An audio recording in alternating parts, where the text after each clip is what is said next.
Welcome back, Fantasy Endgame fam. Fantasy baseball. We had a nice little break last week for the All-Star break, but it's back. It's time to get back into it. This is the most important part of the season. It's the second half. It's a stretch run. This is where champions truly will be made. And it starts right now, right? It starts right now. And as we always do on a Sunday, we are going to talk two-start streamers for the upcoming week. And of course, we'll answer your questions. We'll help you out, maybe some players to add that can help you in the second half. But let's, of course, start with those two-start streamers. And I was very excited to see this guy number one on your list because I debated picking him up today. But I was like, I need the extra pitching. I had to use my last waiver claim on a pitcher today, Drew Thorpe. I wasn't disappointed with it. He had a great outing today. I might just keep him. We'll see. But Tobias Myers, I don't think people realize. I had to pull up right here. I'm not sure people realize. First of all, I can't believe this guy is less than 50% rostered on Yahoo. I don't understand why. But you look at Tobias Myers since June. He's got 5 of his 7 starts have been quality starts. He's gone 6 or more innings in all but one of those starts. He's struck out at least 4 hitters in all but one of those starts, 5 or more in all but 2 of those starts. I mean, he's only had 2 games where his ERA is even above 2, and he's had 3 shutouts. So, first of all, why is Tobias Myers still only 47% rostered, and why is he the number one two-start streaming option this week? Well, I had to put him on the waiver wire video 2 weeks ago before the break. Again, because this is a guy who can help you throughout the second half. I'd say this, and you're exactly right what you said earlier. This is basically the most critical time for fantasy baseball leagues. If you want to win, you want to, have a strong second half. It's what you do in the next 2 weeks because obviously the trade deadline is about to hit us. There are all sorts of moves are going to be made. All sorts of new names are going to pop up that you want to add.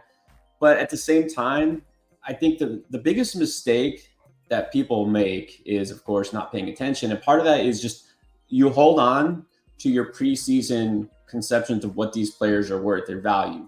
It has been a while since it mattered when you drafted these guys or what you projected them for or what you thought about them before the season started. It does not matter anymore. Like if a guy has been struggling all year, it doesn't matter if you drafted him in the top 50, top 100. He's probably not going to change that much what he's done this year. Right. And I'll talk about some of those players in the panic video for tomorrow. But at the same time, the guy comes out of nowhere. Tobias Myers, why don't people want to buy into what he's doing? Because nobody knew about Tobias Myers before this year. So they're like, I don't know. What else does he have to do? Right. Now, I'm not saying he's going to be a Cy Young winner. He's not going to necessarily help you single-handedly win your league. But I mean, come on, this is a player who's not even on a bad team. He's on a contender, at least a quasi contender in Milwaukee. He's been good. Strikeout numbers aren't amazing, but they're better than a lot of those other streamers and waiver wire ads. I mean, this is a player that you just need to buy into at this point. So that's what it is. That's all it is. People are still hesitant because, I don't know. This guy is kind of came out of nowhere.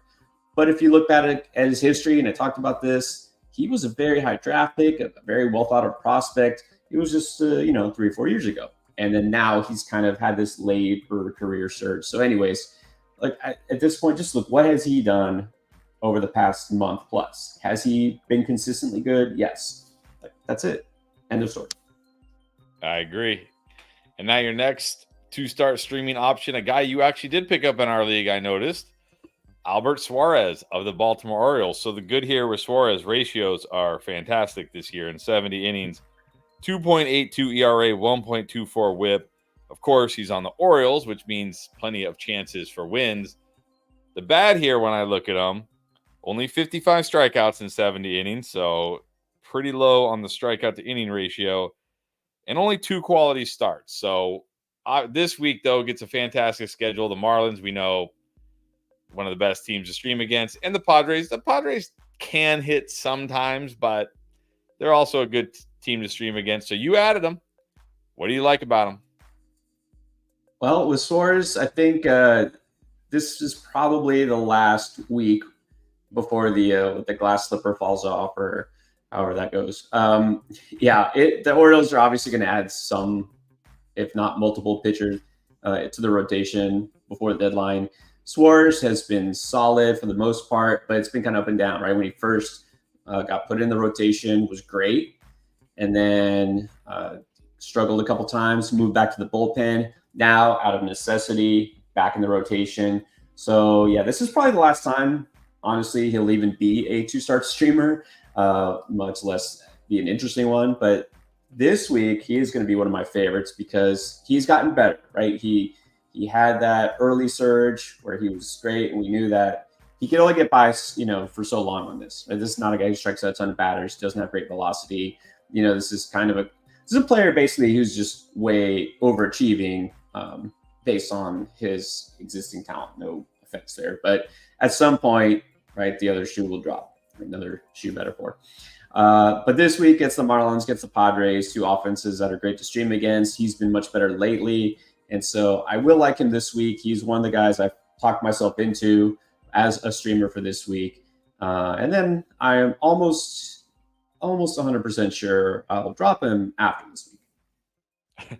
Hey, that's fine. You're just looking for guys you can stream this week, win your matchup this week. That's what it's all about. And this is another guy here. I've streamed him a few times this year. I used him as a two-start streamer a couple weeks ago, and he was pretty good for me. That's David Peterson of the Mets. Now, he was supposed to start this weekend. Oh, no, I think that was Quintana. Never mind. That was Quintana was supposed to start this weekend. David Peterson of the Mets. So you look at David Peterson this year, has not pitched a lot, but he's been pretty good in the innings he has pitched. 43 innings, a 3.09 ERA, 1.42 WHIP. Pretty solid there. Does have 4 quality starts. Again, the downside here, and I've experienced this as well, only 32 strikeouts in those 43 innings. But you look at last season, in 111 innings, he had 128 strikeouts. So he's got that potential. It's not like, he can't strike out batters. Schedule pretty good. Of course, does get that Miami Marlins matchup, which is fantastic. Then he does have to face Atlanta, although Atlanta not the same offense we saw last year. So David Peterson, how you feeling about him this week as a two-starter? Yeah, so Peterson, also another starter, converted reliever, guy who just swing back and forth based on need. Mets still need him. He's still out there in the rotation for the time being.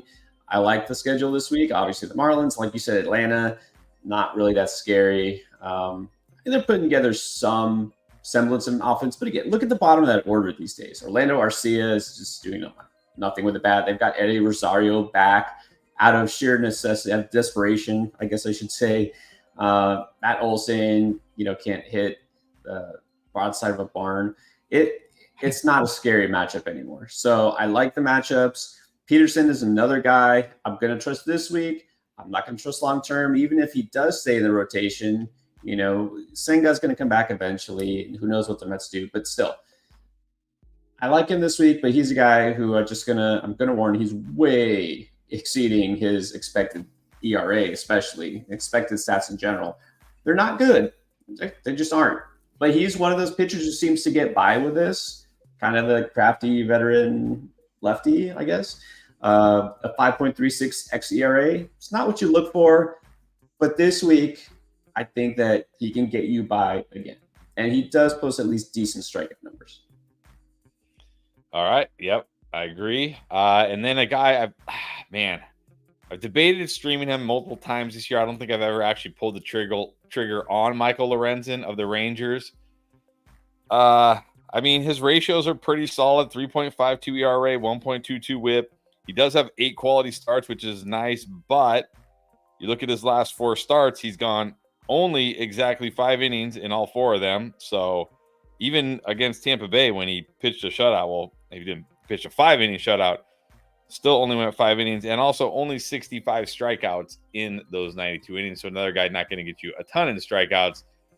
But he gets the White Sox, one of the best lineups to stream against, and the Blue Jays, who, okay, they scored some runs today, and Springer, I guess, showed some signs of life today. But I'm still not scared of the Blue Jays lineup. No, shouldn't be scared of the Blue Jays, not too much. But, yeah, this one is 2 things this week with Lorenzen.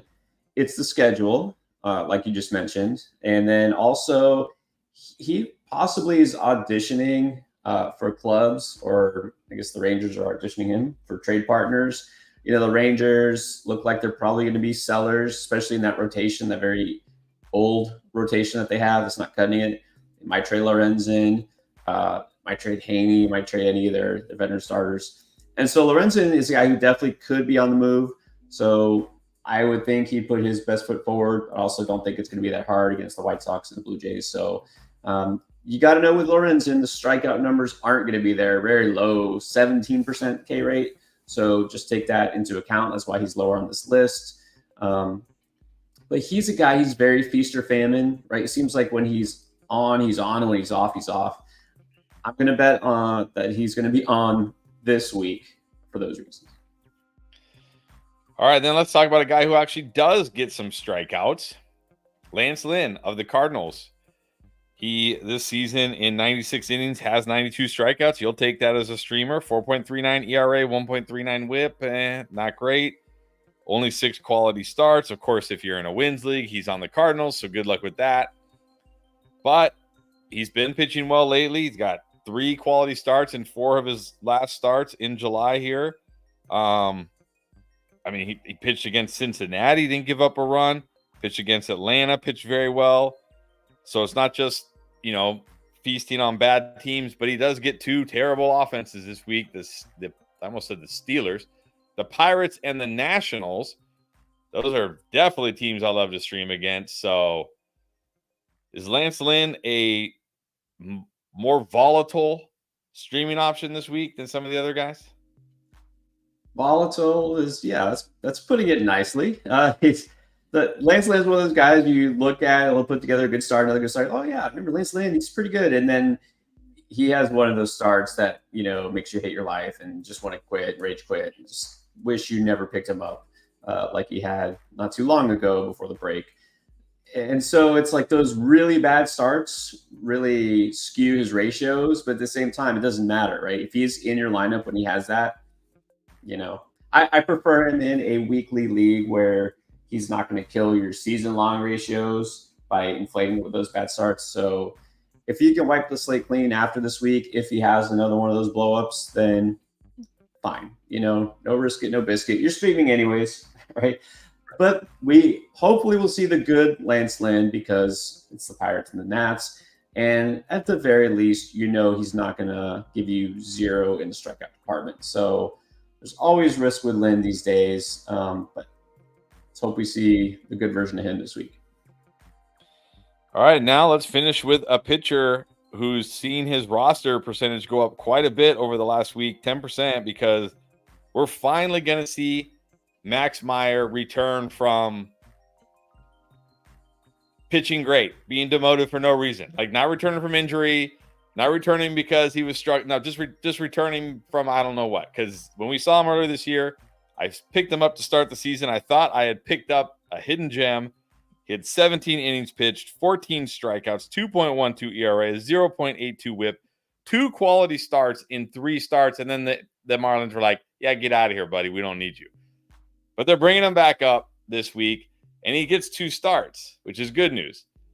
The bad news is they're against 2 very good offenses, the Orioles and the Brewers. So I will probably start him anyways because that's just how I roll. If my ratios are wrecked, I don't care. Whatever. I roll with my pitchers. Give me quantity over quality sometimes. But I get it if people don't. But even if you're not going to stream him this week, is this a guy that just needs to be added now?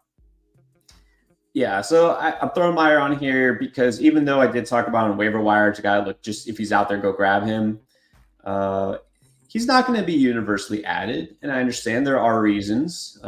First of all, he should stay up in the majors for the rest of the season, right? It's all about that service time manipulation, the control. So supposedly, now that it's July 21st, that's not an issue with him anymore. So they really shouldn't have a reason to send him back down, and they did limit his innings, right? So there really shouldn't be a reason to cut him short either, but you never know. But that's not the issue, right? There's risk here because he's not going to get a lot of wins being on the Marlins. This as a guy who has had Tommy John, injuries are always possible with somebody like him. So he's not going to be added everywhere. So if you're in a league where it's more shallow or you just don't, feel like you need him, he is a streaming possibility, but the reason he's at the bottom of the list this week, ironically, is the fact that, the schedule's not great, but also, even though they did start to stretch him out a little bit, because they were using him like 3-4 innings when he was in Jacksonville, and now they finally bumped him up and it was like 5 innings, 6.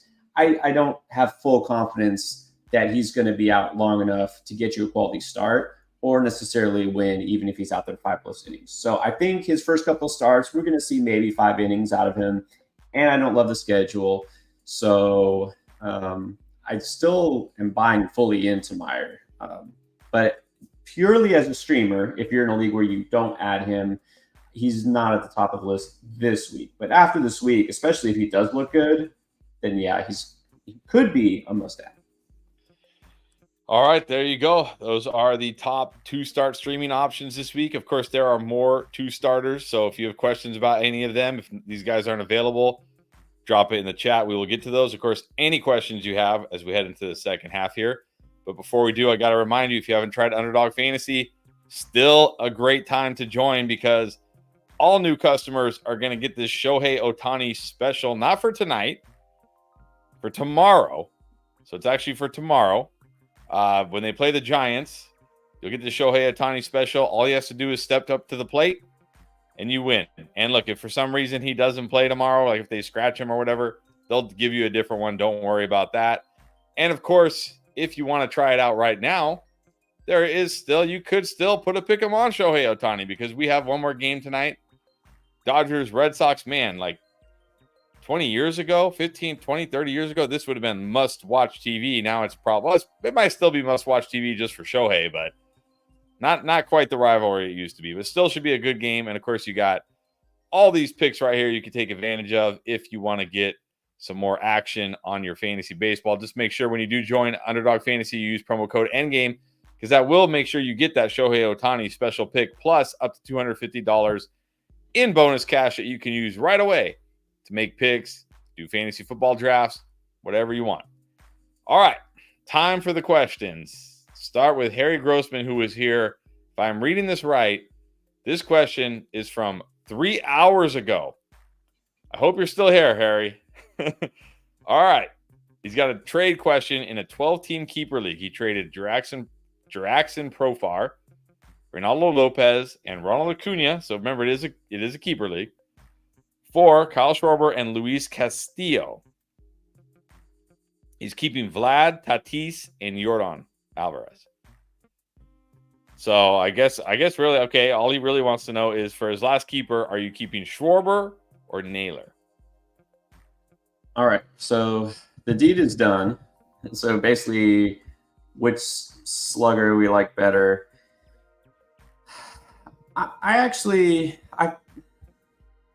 can't say I feel guilty, because I don't, but I feel like I've always been more pessimistic about Schwarber and maybe not giving him enough credit. So I get he's got power and he's on a great offense. I'm going to go Naylor in a keeper league, because obviously the youth advantage, but Naylor's home run total isn't going to be that far off. He's driving in a ton of runs. Guardians are a good team. And the batting average, even though Schwarber's has got his average to a respectable point right now, Naylor's probably going to give you that edge overall. I like Naylor in a keeper league. All right. Go with Naylor. Antoine, of course, dropping the super chat, which let me remind you, if you do want to just jump to the front of the line, don't want to wait, or you just want to be generous, just say thanks for the hard work, you can drop that super chat. So, Antoine, always dropping the super chat. Thank you. Good to see you.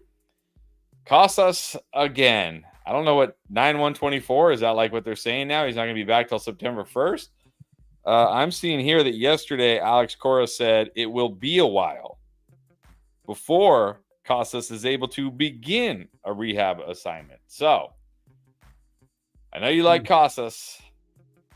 Is it time to just say, fine, done with this, or are you still holding on? I mean, obviously depends on your roster makeup and whether you can stash him. Super frustrating. Probably the most frustrating player, because I was so high on him this year, and he was just starting to really heat up. And I'm tired of saying that because it's just frustrating. But anyways, like if you can keep him stashed in the IL, I would, but I'm okay. If you're in a league, let's just put it this way, that has head-to-head playoffs, and he could give you a boost at the very end of the season, yeah, I think it's worth keeping him. But if you're in a roto league and it's really not going to make a huge difference the last couple of weeks, then yeah, you could just move on. So also kind of depends like who else you putting out there, who you're rolling out right now, first base or corner infield or just utility spot, whatever. You know, this is not a big improvement to your existing lineup. No, you might as well stash pitching or something else. So for the most part, if I can stash him, I am. Look, I'm still stashing him in a league. So I would prefer to, but you don't absolutely have to. All right. Unfortunate there. Hopefully we see him back. All right, Harry, again, he's got 3 NA players and only 2 NA spots. So which one are you cutting ties with? Spencer Torkelson, Hammer Caminaro, or Bobby Miller? Well, said it last week. The cut list can cut Bobby Miller. You can do it. The thing is with him, it's not just. I'm not going to pretend I know what it is. I don't know exactly. It doesn't seem like it was just injury related. He just lost command of the strike zone. Dodgers cannot sit around and hope he finds it, which is why he got sent down. So, yeah, I'm not giving up all hope on Bobby Miller, but I'm not holding out much hope, and I'm not holding on to a roster spot for him. So I would cut Bobby Miller. All right, you can cut Miller. And then what about an injury replacement for Ozzy Albies? Turang, Morel, Caballero, or Schumann? Okay. Now you're asking Turang. I mean, I would find it impossible to believe he's on the waivers. So I'm assuming these are just guys you have, right? But the easy answer here is Turang. Like Turang should be in lineups no matter what, anyways. In fact, Turang probably should have been starting over Albies because he's just been better this year. So it's definitely Turang. All right, go get Turang. All right, let's see. Trying to see if. Now, all right. Actually, okay. So we just went live. We've been on for not even a half hour, right? So this just happened. He's asking about Albies, and I was like, how's he Albies? So apparently expected to miss 8 weeks. Expected to miss approximately 8 weeks after a left wrist fracture. Yeah. So this just dropped. I looked at it 30 minutes ago. So we're getting ready to jump on here. Albies out 8 to 10 weeks. That's rough. Now, not foreseeing, right, with my crystal ball, the Ozzy Albies injury, but 2-3 weeks ago, I think it was, said, look, if the Braves need help, they might call up Nacho Alvarez. That's apparently what they're doing. It says that they've selected him. He's getting the call. So I'll say right now, it's not a 1-to-1 replacement, right? This guy doesn't have elite power for a second baseman or middle infielder. He might see you some bases, but look, this is not the next Ozzy Albies. But he can hit, and if he's getting playing time, you might want to look into Nacho Alvarez. This is somebody you should definitely now start to look at adding. Now, if you have some of those other options, Harry, mentioned obviously Turang, maybe Morel, I might go with them. But yeah, Nacho is definitely someone to look at. All right, well, that's a good segue into Eddie Buzz's question because we know he's in an 18-team league that goes 504 deep. He's asked him free agents. Nacho? Time to add Nacho? It is. Again, we don't know what we're going to get from him. He's hit, right? He's hit at every level. It's more hit tool than power speed, but look, he's in that Braves lineup. It doesn't mean nearly as much as it did a year ago, but it's better than like the Pirates or the A's. So let's give him a chance and see how it does. All right. How about Doopy Guy? Needs pitching. He's currently 7th. Has a chance to be 3rd after this week. So hopefully that happens. That's a nice jump. He's looking for starters. So who are some potential buy low starters? I know you talked about a couple. I think they were starters. I know you talked about at least one starter. Yeah, you talked about 2 starters actually on the buy low video that dropped on Wednesday. Yeah. Buy low, Blake Snell, Brian Wu, the guys that kind of jumped to mind here. Also say there's some players who not guaranteed could be on the move before the trade deadline. Might see their value actually jump. Now, also, I'll say this: tomorrow, the panic video comes out. It's not finalized yet, but sometimes if talk about a guy who's been terrible lately, but you're not overly concerned that he's going to continue to be terrible, that obviously means there could be a buy low opportunity. And so the one name I'll throw out there is I'm going to talk about Nestor Cortez. I mean, this is somebody who could be a nice addition to like the back end of your rotation. Almost surely they're going to stick with him. Even if the Yankees are buyers in the pitching market trade deadline, he's not getting replaced. They have other players, other pitchers in that rotation that could be replaced before him. So that's a possibility here. As far as other actual buy low candidates for starting pitchers, look and see here if anybody jumps out. Which, by the way, also I was going to mention earlier, Max Fried, also the Braves, as if news can get worse for the Atlanta Braves. Max Fried is also going on the IL, and he will be out probably more than just the minimum. So that's another fun thing for Braves fans. I wouldn't buy low on him because they're saying he might be out more than the minimum. Nick Pivetta is a possible buy low candidate. You know, Brandon Pfaadt has actually been better than you would think in a lot of cases. So those are a couple of guys I think that kind of stand out to me as possible buy lows. But pickings are going to get slim, so this is the best time to buy lows now. Yep. All right, back-to-back Nate. What's up? Good to see you. Wants to know, do you think guys like Royce Lewis, Michael Harris, Kyle Tucker, will they still be valuable contributors down the stretch, or have you given up on any of them? Royce Lewis is the tough one, right? I'm still going to take that chance. I don't want to give up a stud, right, to get him. I'm not going to give up one of my best players, take a chance on a guy who, gets hurt, just, walking down the dugout. But Royce Lewis is obviously a good buy low candidate if you can.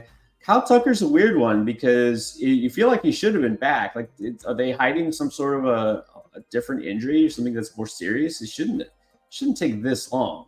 And he's now starting baseball activities, but it doesn't seem like he's about to come back. Like, we thought it was going to be first week of August, and now I'm not so sure. But even if you get him just half of August and then September, it's worth it. So yeah, I'm going to buy into Tucker because I think we'll get him up when he's ready. When he's ready, he's one of the best offensive players in baseball. And Harris, I talked about 2 weeks ago as a buy low, I think. Maybe even last week it was. That's more long-term. Yep. But I think all these guys in varying degrees are definitely worth pursuing because what they could give you down the stretch would be worth it. But again, only if you're buying low. Yes, always. All right, F. What's up, F? Wants to know. He passed on Juan Yepez, who I guess since being called up has 45 at-bats, batting .378, 8 runs, 1 home run, 6 RBIs, and a steal. Will he regret it? Well, that was my thing. Look, okay, so try to keep a limit. Like on the waiver wire video, I try not to throw out every single name that might possibly be worth picking up. Right? We have to curate the list. We got to keep it realistic, right? Even in deep leagues, I had Yepez on my list, and then at the last minute, I switched him out, and I kind of regret that because my one concern with Yepez is actually not even whether he'll regress, because at some point he will go through a slump, but also is playing time guaranteed the rest of the season. This is a team that doesn't need a guy like him necessarily just to fill in shoes. They could start calling up more prospects, right? Well, when Dylan Cruz comes up, and then they have other players that they might give a tryout toward the end of the season. So I think right now I still view Yepez as more just of a streamer, which doesn't mean, he's not worthy of talking about as a waiver wire pickup. He is, but I view it as, look, grab him while he's hot, ride it out. When he cools off, move on. So, yeah, he's obviously going to regress. But this is a guy who I actually had high hopes for a couple of years ago when he was with St. Louis. I was kind of disappointed that he kept getting sent down and he didn't quite pan out there. Now I feel like maybe that's more just the St. Louis thing than it was him. Yeah, he's definitely going to regress. I mean, anybody remember Reese Hines? Does anybody remember Reese Hines? Like we know the regression is coming, right? We know the regression is coming. What about, does anybody remember Bo Bichette? Former stud MLB player Bo Bichette. Does anybody remember this guy? Because not only has he been terrible this year, batting a cool 223 with a whopping 4 home runs, 29 runs, 30 RBIs, and a monstrous 5 stolen bases. But now he's expected to miss multiple weeks with a calf strain. So Gangi, however you pronounce that name, wants to know, just dropping this guy? Done with it? Just done with this guy? What's going to change, right? Being injured and sitting on the sideline missing time is going to make him better than he's been this past 3-4 months. No, get out of here. Did nothing. Not going to do anything. There's not going to be a miracle turnarounds. By that point, the Blue Jays are going to be, mailing it in. Like, sorry, there's really nothing to hold out for here. All right, yeah. Good Joe. Okay, I like Tobias Myers, but I don't know about this. Would you drop Reynaldo Lopez so you can stream Tobias Myers twice this week? You don't do that. Look, speaking of regression, we even said this. The most obvious regression candidate here is Reynaldo Lopez. He's still getting by with his stuff, and good to him. But even besides that, you don't drop a player who's been honestly one of the best pitchers in fantasy. You can trade him. In fact, I would trade him. I still think he's one of the most obvious sell high candidates. Somebody out there will be very interested in Reynaldo Lopez. So you start floating him around in trade offers. Just throw something out there, make a post to your league. He's available, whatever. But no, don't drop. All right, we got a couple of Shane Baz questions. First of all, F again. What is the panic meter with Shane Baz? So when he first came back, he was great. 6 innings, 6 strikeouts, got you a nice quality start. But since then, 4.1 innings, gave up a bunch of runs. He didn't give up any runs to the Yankees, but only went 3 1/3. So he wants to know, what's the panic meter with Jeffrey Springs looming? And Tyler Durden wants to know, also with Springs coming off IL, would you drop Brian Wu, Nick Lodolo, or Shane Baz to make room for Jeffrey Springs? So first of all, what's the panic meter here? Well, I think that's a fair question. And I'm not talking about Baz for tomorrow's video because I think it's too soon to say. 3 starts, right? It's only been 3 starts. Only one since the break. I want to see more. The jury's still out. So I'm going to wait and see. Another short start, not even a bad start, but just another really short start or something else. Okay, then I'll start to worry. But let's wait and see what happens. I'm not going to drop him yet. Anything too premature. So panic meter, realistically, let's just put it right there in the middle, 5. All right. So now you got to make room for Springs. You dropping Brian Wu, Nick Lodolo, or Shane Baz? Well, I'm not dropping Wu. I like Wu.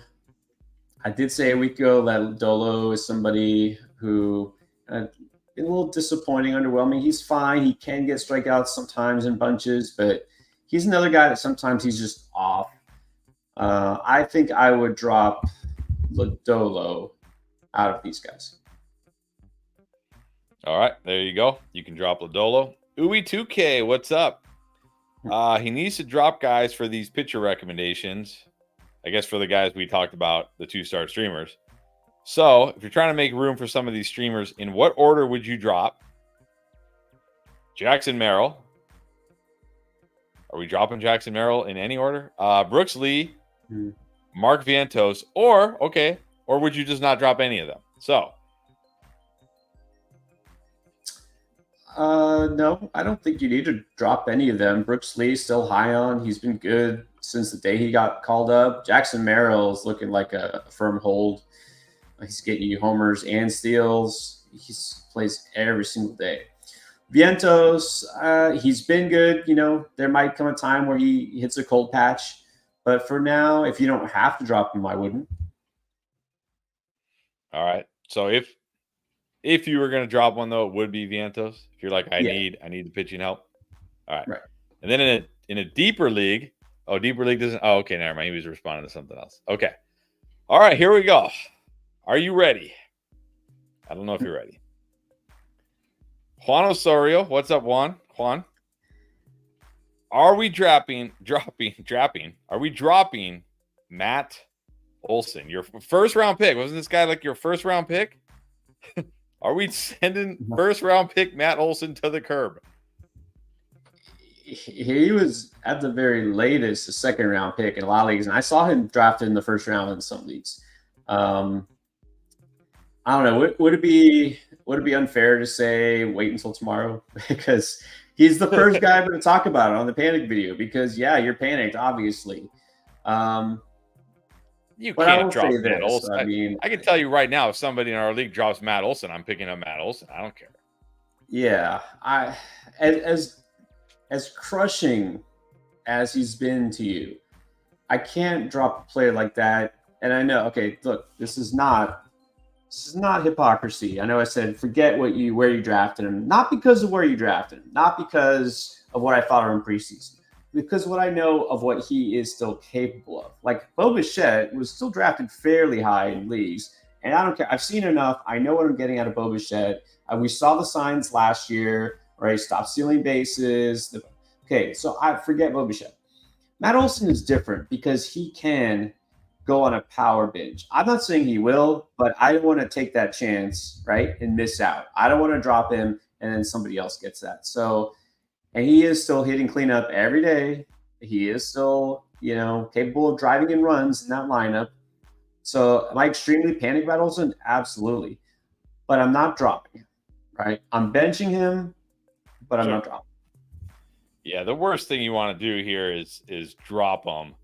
Somebody else like me says, I'll put him on my bench. I'll see if he gets hot. And then, in August and September, when your fantasy playoffs, this guy goes on a tear and hits like 15 home runs or something. And you're like, what have I done? Right? What have I done? Yep. All right. Tyler Durden. Bailey Ober has been great this year, mostly great this year. But he gets the Phillies tomorrow. So if you have Bailey Ober, are you just rolling him against Phillies? I don't care. He's been too good. Or are you like, nah, it's Phillies. I'm good. He's one of those pitchers I actually trust pretty much against the Phillies. I mean, it's the Phillies, and they're capable of racking up runs. But Ober's a guy who doesn't give up a ton of hard contact. I mean, like I hate to say it really always depends, right? Depends. Are you in a head-to-head? Honestly, I don't remember if Tyler's in a head-to-head league or not. But, if you're in a head-to-head league, weekly matchup and you're good on ratios or you're good with the other starters, no, you can avoid that risk. You know what I mean? If you need to play catch-up, the Ks will help you. You need to squeeze out another winner or quality start. Yeah, he's a player I would pretty much trust, even in what's not an ideal matchup. But, if it's just a roto league, season-long league, I just keep him in there. All right, there you go. All right, Rafael Juarez, what's up? Good to see you. 10-team category league. What are we doing with Gavin Williams? So he came back, had a terrible start against the White Sox first start back, but then he bounced that back with 2 solid starts against Detroit and Tampa Bay, and then got rocked by the Padres. He gets the Tigers next. I'll tell you what I'm doing with Gavin Williams. I'm starting him against the Tigers. But that's just me. Yes. So, in a 10-team league, though, are you still holding Gavin Williams to start him against the Tigers? Yeah. And then this is also kind of like Baz, right? He's had just a couple of starts since coming off the entire season, not pitching, basically. And Baz was pitching in the minors, right? Remember this. He's warmed up. He doesn't have as much excuse. Gavin Williams was sidelined for so long. I'm going to give him the benefit of the doubt. We also have to remember this is a young pitcher. Last year, his first season in the majors. So there are going to be some ups and downs anyways. It's the Tigers. Like, come on. I don't have to worry about it too much. Sure, they could, but I think he'll be fine. All right. What about River Ryan? I think he was the cover guy for the Beat the Breakout video. Yep. Slated to make his major league debut tomorrow against the Giants. Not a scary matchup at all. I'm guessing Angelo is starting River Ryan tomorrow. Are you starting River Ryan tomorrow? I wouldn't, because this is not a guy I'm completely convinced is going to dominate at the major league level. I know there's upside. Yeah, I said to stash him. Yeah, I said that, he has potential, but he's a wait and see. I want to see how he performs at the highest level. A first major league start for a rookie pitcher, it's pretty much going to go one of two ways, maybe three if you want to go in between that. But he's either going to look brilliant, he's going to get shelled, or it'll be one of those where, okay, he goes like four to 2/3 innings and give up like 2 or 3 runs and kind of like a tie, nobody wins. I don't want to take the risk with a guy like River Ryan. I'd rather take the risk with a veteran pitcher like Bailey Ober against a good lineup than a completely green young pitcher against any lineup. All right. Well, if you're willing to gamble, it is a good matchup, but yeah, definitely risky. All right, Dizzy B, what's going on? Thinking about adding Jeffrey Springs and dropping Luis Severino, who's actually been pretty solid this year, but are you doing it? You prefer Springs over Severino? No, I like Severino. I really feel he's been undervalued this whole season. I mean, the guy's solid, right? Almost every start he goes out there, he's solid. He hasn't had hardly any bad starts, maybe 1 or 2, really. Not the most exciting these days, but so what? You don't want exciting in your rotation. You want solid, consistent, and that's what he is. So I would hold on to Severino. Yeah, he's very solid, consistent for sure. All right, Uwe2K dropped James Wood for, I assume, Lawrence Butler. So, of course, Wood goes yard today. Was this a mistake? No, I'm not dropping James Wood. James Wood just went yard yesterday, didn't he? I think he did. Well, that's what he said. Yeah, no, he's saying Butler, he dropped. That's what he's saying. He's saying he dropped James Wood for Lawrence Butler. Oh, he did drop. Sorry, I didn't see that. And of course, James Wood hits a home run today, because that's how it works. Yesterday I started Paul Goldschmidt for the first time in a long time, just because he had a doubleheader, and I thought maybe with all these at bats he'll get lucky. He ends up going 0 for 8. So today I'm like, there's no way I'm putting this bum in my lineup, and he hits a home run, because that's just how baseball works. That's how baseball works. I mean, obviously it's not a mistake to add Butler because he's been hot, but yeah, I don't know. Is it too late to get Wood back again? Can you pick Wood back up? Maybe you can get him when he clears waivers. All right, Quinn O'Neill. What's up, Quinn? Don't think we've seen you. Welcome. I like your. Is that the Super Nintendo controller or is that the NES controller? I can't tell. Looks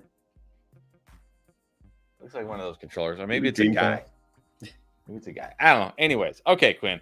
Quinn wants to know if Merrill Kelly is out there and you have a free IL spot, are you picking him up? Yeah. I mean, obviously, he's one of the players I just discussed a couple days ago. Yeah, if you've got an IL spot, he's worth it. Again, this is kind of like we're talking about Severino. This is not a player who's going to go out there and make a bunch of highlights and, blow hitters away. So what? That's not what you're not going to find that out there, right? There's very few pitchers who do that. He's solid. He's consistent. He doesn't get hit hard very often, and he can eat up innings. That's good enough for me. That's what you want. So yeah, I think Kelly is definitely somebody I'm stashing if I've got an open spot. All right, we talked about these guys a little bit, but JC probably missed it. Wants to know: are you holding Albies? And he doesn't have any IL slots, by the way, no IL slots. So you're holding Albies. Also, are you dropping Gavin Williams for your not so boy Clayton Kershaw? No, not. I mean, it's both. I like Gavin Williams. I think he's somebody who will still be worth keeping the rest of the season. But what do we really expect for Kershaw? 3 innings, 4 innings. It's great pitcher, great career, but mostly in the past.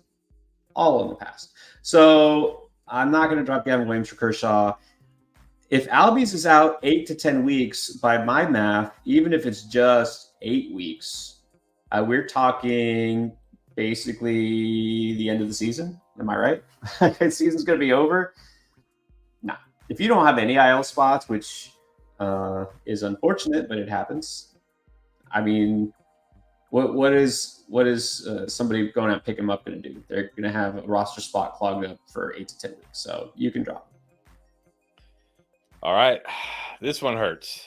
Alberto A. Nacho over Wilson. So you guys don't know this, but I stashed Wilson like 2 weeks ago. Thinking, and I even told Pierre this. I'm hearing talk that he's going to get the call right after the All-Star break. And what happened? He gets the call right after the All-Star break. Yep. Pierre puts him on the waiver wire video.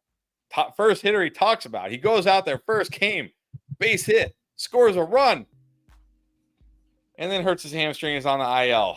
And they're saying it's going to be a while. Yeah. So are you just, if you got a choice between Nacho or Wilson, are you just taking Nacho at this point? Sadly. Yeah, I mean, it's not the end of the season or anything. I mean, it's the 10-day IL. It's a hamstring strain. A lot of players get hamstring strains, but hamstring strains can go more than 10 days.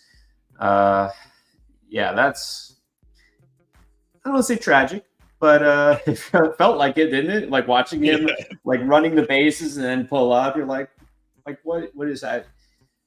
I think the most tragic is that it was a base hit in his very first at bat, and his very first at bat he goes out.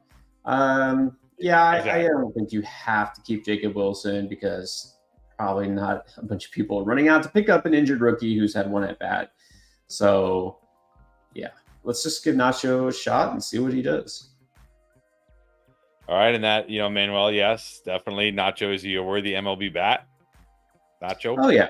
Look, I tried not to put any prospect. There are a ton of minor league players. I don't think you realize how many players.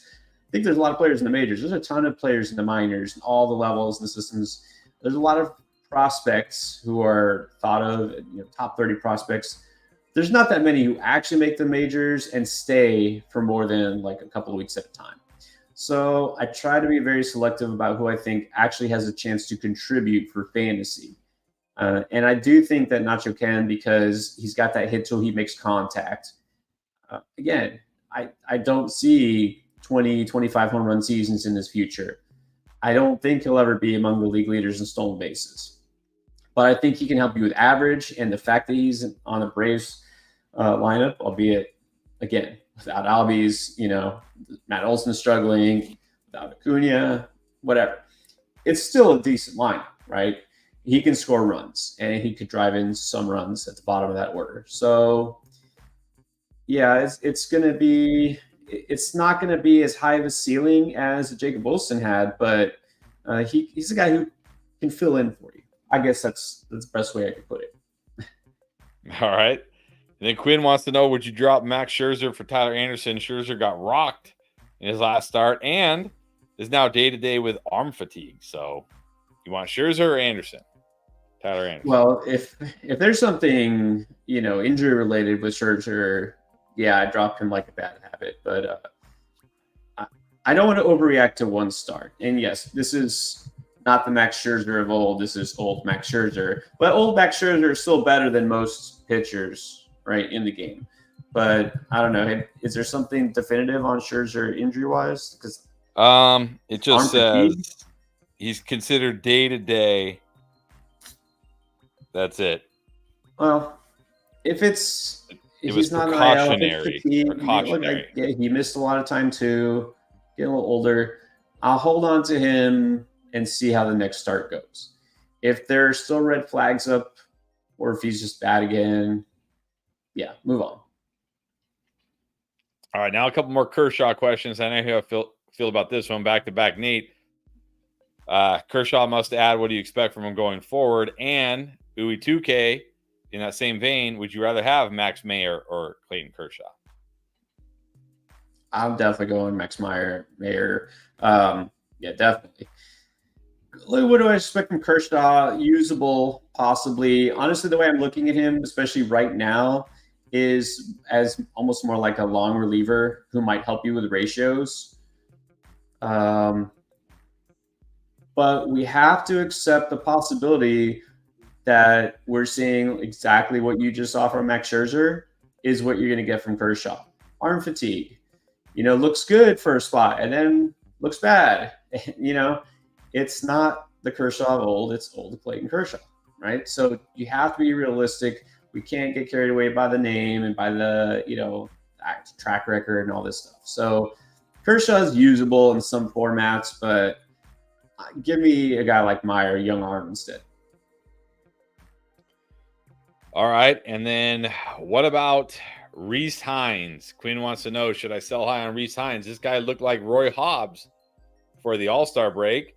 Since the All-Star break, one hit. Well, I guess there technically was one game for the All-Star break, but in his last 3 games, 1 hit. He's up to 10 strikeouts on the season, which was obviously a big issue for him. And today they didn't even play him. They said, go ahead, take a rest. So, in a keeper league, are you selling high on Rhys Hines? Sell before that window slams shut. I was trying to sell high on him before the All-Star game because that was the peak, right? That was the time. Sell while you can. All right, and then Uwe2K, I'm pretty sure I could answer this one. Very frustrating because I held Quintana through the All-Star break so he could start this weekend against the Marlins, and then he got sick and now going to start against the Yankees. No, thank you. So he wants to know, would you drop Quintana for Albert Suarez? Yes, absolutely. In fact, looked at Quintana now, who would have been a 2-start streamer based on the change in schedule and like that. Now, David Peterson, I put him out there. I can stream Peterson. I don't want to risk Quintana. Suarez is, he's one of my favorite streamers anyways. But definitely go Suarez this week. Yeah, I think because of the whole rotation thing, I think Quintana was supposed to face the Marlins yesterday or today. But now Peterson is going to get the Marlins, and then I think Quintana is going to get the Yankees in Yankee Stadium, I think. Nah. Yeah, no bueno. Cerulean Dog wants to know, what about closer? Is he still the closer? Clay Holmes, is he droppable? I wouldn't drop him. There's no guarantee he's the closer by the time the season ends, but he's still the guy for now. The Yankees, if they're looking for help, it's probably more starting pitching, but there are rumors. But right now, still rumors. It's not like Holmes has been that bad. Yeah, I did say to panic about him, but I'm not completely pulling the rug out from under him just yet. If you're in a league that counts saves, a player like him is still pretty valuable. All right, then he's got another one. He needs outfield help. And by the way, in his league, they start 5 outfielders, which is why he has so many outfielders. He's got Lane Thomas.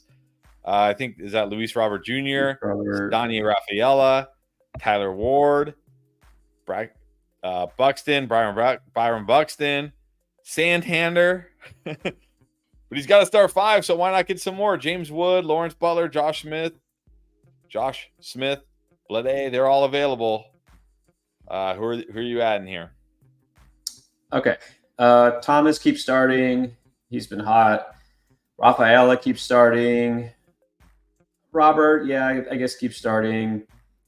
I can drop Buxton to get Wood or Butler.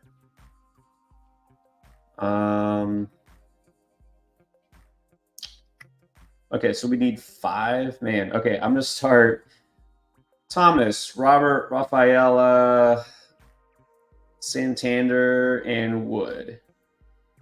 And I think you can drop Buxton. I would hold on to Taylor Ward. Let's see what the Angels do with him. Let's see if he does get traded. He doesn't have to get traded, but he might, and that might be actually good for him. So I guess I would hold on to him just for now. All right, so Uwe2K must have just heard about us talking about his James Wood. Okay, so it was a mistake. He's going to try to pick him back up. Who are you dropping? Jackson Merrill, Lee, or Ben Rice, I guess. Brooks Lee or Ben Rice. What's Ben Rice? Is Ben Rice still on fire, or is he cooled off? I haven't even been looking. He's definitely cooled off. I think his batting average is down to 211 or something. 218. Yeah. 218. I still like Rice, and look, he's still leading off. But I would say this: Uwe is very good about being active. not just in the chat, but also he's always picking up these guys, whether he needs it or not. These are all bench players for him. Very smart. Grab those guys so somebody else can't. Grab the hot hands. If you don't need Rice in your starting lineup, and then I'm saying this because it seems obvious you don't, because these guys are your extra streamers. I think you can drop Rice. He's got value, but if you're good at catcher, he's not a must hold for now. I think I would rather keep those other two for the time being. All right, there you go. And it looks like we are all caught up in the questions right about the top of the hour. Perfect timing coming out of the All-Star break on it. Like it. I like it. So there we go. Getting you ready for the second half of the season. The most important part of the season. If you're still playing, if you're on a fantasy baseball live stream, it means you're probably in contention. So this is the most important part of the season. This is where truly champions are made. Okay, Marcus, real quick. Okay, Cerulean Dog just dropped a thanks. Thank you, Cerulean Dog. Good to see you. And Marcus, real quick, not baseball, but when will you guys be doing those videos for fantasy football? We've been doing them all off season. Go check out our football channel. We have videos all off season. Get all caught up on it. In fact, we're about to go do a fantasy football draft right now on that channel. So come check it out and you can see where everybody's going, including Nick Chubb. I don't want to talk about Nick Chubb on a baseball stream. We can talk about him on the football stream if you join us over there. But yeah, check it out. Same channel, Fantasy Endgame Football. The videos are there. Go check them out, Marcus, and come join us for the draft. And don't forget, guys, we will. Well, actually, I don't know because I know you're traveling Wednesday. So are we back this Wednesday? What's the plan? Yeah, it's going to be, I guess we'll see. Maybe we'll do one if late in the week. We could do a Thursday. But yeah, Wednesday. Sorry, guys, no live stream Wednesday night because just so happens that's the day I picked to travel again. We'll be back at the old studio. So yeah, it's probably going to be a Thursday if we can nail that down, although we'll see. I might have to fly solo, right, if you're preoccupied. Yeah, you might, but it's fine. But we will for sure be back here on Sunday to wrap up the week and help you into the next week, of course. And we'll be here all season long to help you win those championships. Don't forget, tomorrow we do have the panic video. We do talk about some of those players we talked about today, like Matt Olson on that video. We got some other guys on there that we didn't talk about, but you'll definitely want to check that out. And then, of course, we got Beat the Breakout. Look, Beat the Breakout has been identifying a lot of breakouts so far, so you definitely want to check that out. Of course, Buy Low, and then, of course, Waiver Wire later this week. And again, if you also play fantasy football, it's starting to ramp up. Come hop on over there with us right now. We're going to do a live draft right now for fantasy football, and we got videos coming out all the time. So appreciate everybody. Enjoy the rest of your Sunday, whatever you do, and hopefully everybody crushes it this week. We'll see you for sure on Sunday, maybe sooner.